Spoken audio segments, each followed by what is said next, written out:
માનનીય અધ્યક્ષ, જે વિદ્યાર્થીઓ પાસેથી ઊંચી ફી ઉઘરાવવામાં આવી છે એને પરત આપવામાં આવે છે કે નહીં, અને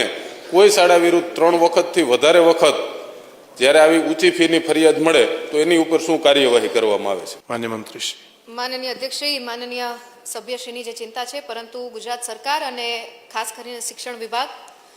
શાળા પ્રત્યેની જે વાત આવે અને એમાંય સેલ્ફ ફાઇનાન્સ શાળાની વાત આવે ત્યારે આપણે ખૂબ સરસ એક આયોજન એફઆરસી કમિટીના માધ્યમથી કરેલું છે, જેની થોડી ટૂંકી નોંધ હું આ ગ્રહ સમક્ષ મૂકવા માગું છું. ખાસ કરીને 27 એપ્રિલ 2017માં એફઆરસી જે છે સમિતિની રચના કરવામાં આવી અને સુપ્રીમ કોર્ટે માન્યતા આપેલી સમિતિમાં આપણે વિવિધ સભ્યોનું ગઠન કરવામાં આવ્યું. આ જે સમિતિના ફોર્મેશન પછી પૂર્વ માધ્યમિક, માધ્યમિક, પૂર્વ પ્રાથમિક, પ્રાથમિક, ઉચ્ચ પ્રાથમિક, માધ્યમિક અને ઉચ્ચતર માધ્યમિક એવી તમામ સ્વનિર્ભર શાળાઓને એમાં આપણે એનરોલ કરીએ છીએ. તમામે તમામ board, CBSE, IB board, ICSE board અને બોર્ડની મંજૂરીવાળી શાળાઓને પણ આપણે એમાં એનરોલ કરીએ છીએ. આ ઉપરાંત જેટલી પણ ગ્રાન્ટેડ શાળાઓ છે એમાં એફઆરસી અંતર્ગત આવી જાય છે. માન્ય સભ્યશ્રીએ જે ચિંતા વ્યક્ત કરી છે ત્યારે મારે ખાસ એમને એક બાબત આ ગ્રહ સમક્ષ ધ્યાનમાં મૂકવાની કે ટોટલ આપણે એફઆરસીની સમિતિની રચના કરી અને સિસ્ટમ આખી પારદર્શિતાથી ચાલે એ માટે ઓનલાઈન રજિસ્ટ્રેશન, સાથે સાથે એનું સમયાંતરે ચેકિંગ અને પેરેન્ટ્સને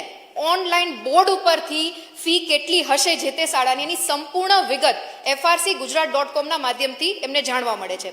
આ ઉપરાંત છતાં પણ કોઈ વાલીની કમ્પ્લેન આવવામાં આવે ત્યારે કમિટી તુરંત એક્શન લઈ અને જે તે એમને દંડનું પ્રાવધાન છે, જેમાં પહેલી કમ્પ્લેન મળે તો 5 લાખ સુધીનો દંડ, બીજી વાર કમ્પ્લેન મળે તો 10 લાખ સુધીનો દંડ અને ત્રીજી વાર જો કમ્પ્લેન મળે છે રિસ્પેક્ટેડ શાળાની તો એ શાળાની માન્યતા રદ થાય એ પ્રકારની એફઆરસી કમિટી છે એ આપણે બનાવી છે. જેમાં માનનીય સભ્યશ્રીએ જે ચિંતા વ્યક્ત કરી તો હું ગુજરાત સરકારની વાત કરું તો એ અંતર્ગત લગભગ 10 કરતાં વધારે શાળાઓને વિવિધ દંડની જે માપદંડતા છે એ અંતર્ગત એમને ફાઇન પણ કરવામાં આવે છે. અને આ પ્રકારની શાળાઓ જો વાલીની કમ્પ્લેન મળે, એક વાલીની પણ કમ્પ્લેન મળે, સાહેબ હું તો ત્યાં સુધી કહેવા માંગુ છું આ ગ્રહને કે અમને નનામી અરજી મળે છે જેમાં કોઈ વાલીનું નામ નથી લખવામાં આવતું એવી શાળાની અગેન્સ્ટ પણ એફઆરસીના માધ્યમથી અમે એક્શન લીધેલા છે.